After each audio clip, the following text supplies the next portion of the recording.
관련해서 저희가 이제 한번 얘기를 했었죠. 미필적으로, 나라를 구한 게, 신붕자였다. 3월 달에 그때부터 계엄을 하려고 했는데, 그거를 신붕자가 말려갖고, 그때 3월 달에 그게 넘어왔다라고 얘기를 했는데, 거기에 관련된 구체적인 내용들이 지금 나오고 있습니다. 네, 검찰 수사에 따르면 말씀해 주신 대로 윤석열이 비상계엄을 처음으로 입에 올리기 시작한 게 지난 3월부터였죠.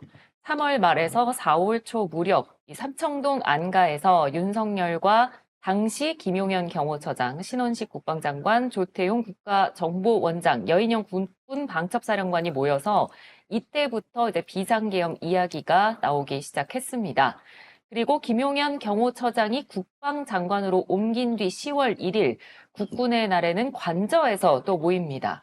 계엄에 참여한 주요 사령들 건까지 모여서 비상대권에 대한 이야기를 또 나눕니다.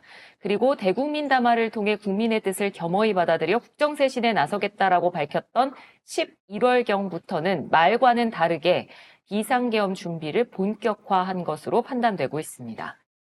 이게 진짜 돌이켜놓고 보면 우린 그때 이 새끼 술 먹고 술 취해가서 홧김에 그랬나라고 했지만 최소한 3월 이후부터 굉장히 조직적으로 어떻게든 비상계엄을 하겠다는 생각을 갖고 있었던 거예요.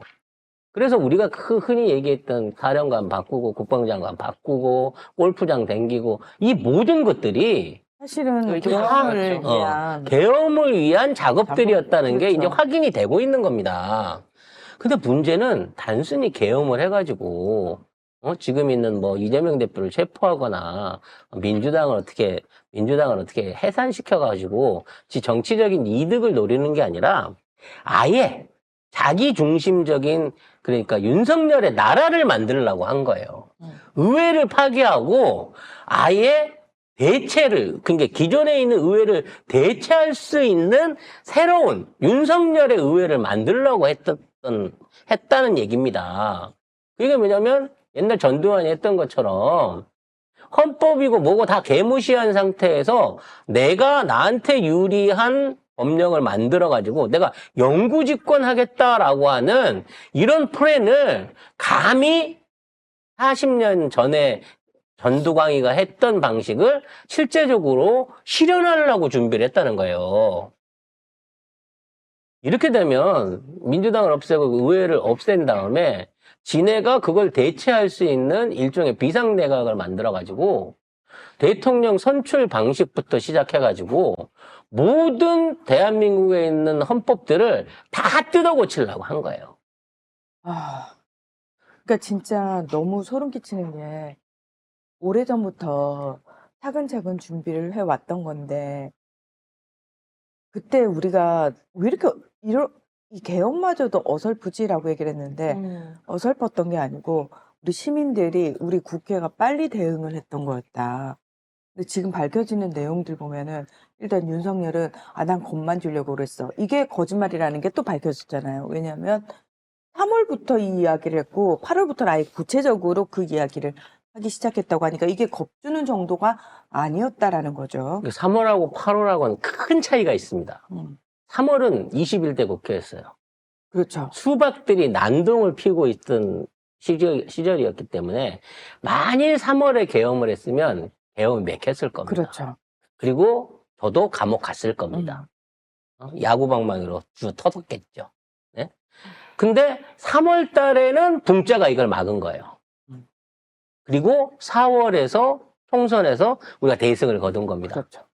그래서 이제 본격적으로 그 국회의원들이 나서가지고 윤석열을 조지기 시작하니까 8월부터 야, 이건 반드시 해야 돼.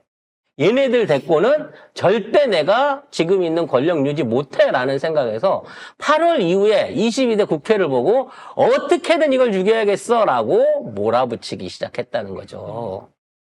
그래서 참 다행이에요. 3월에 안 당한 게.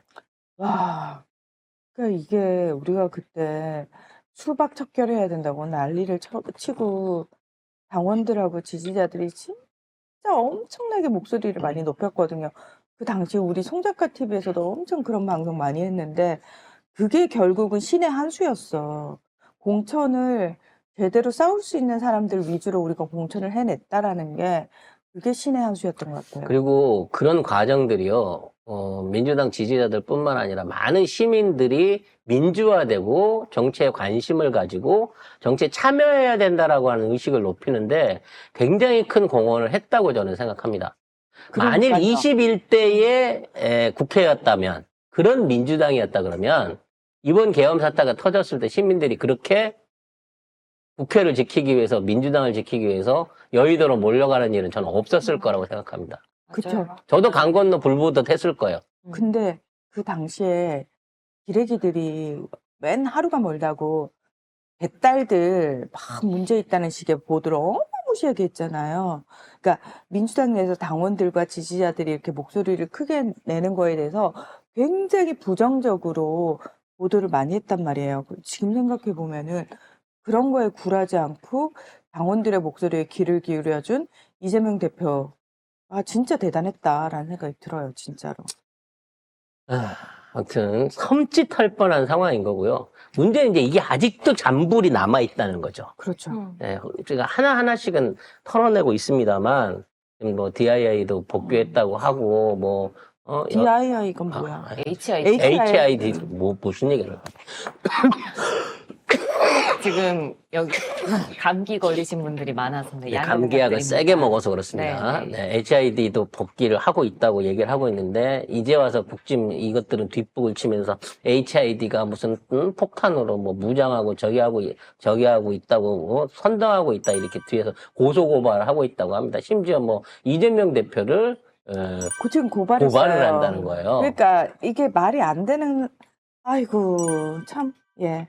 대명천지 민주주의 국가에서 있을 수 없는 일들이 지금 계속 벌어지고 있어서 시민들이 불안하다는 거예요. 내란 사태가 종료가 안 됐다고 느끼는 부분들이 그런 이 부분들이라는 미친 겁니다. 것들이 그러면 이재명 대표를 왜 해야 되냐? 왜 고발했냐? 한동훈이랑 왜 고발했냐? 그랬더니 계엄에 의한 포고령을 어겼대. 아니 근데 계엄 자체가 불법이고 불법인데. 그래서 그 포고령 자체도 불법인 건데 불법인 포고령을 어겼다고 이걸 풀어낸 사람들 주역을 갖다가 내란 선동으로 고발을 한다는 거. 이것들이 도대체 머릿속에 뭐가 막힌지 모르겠어요.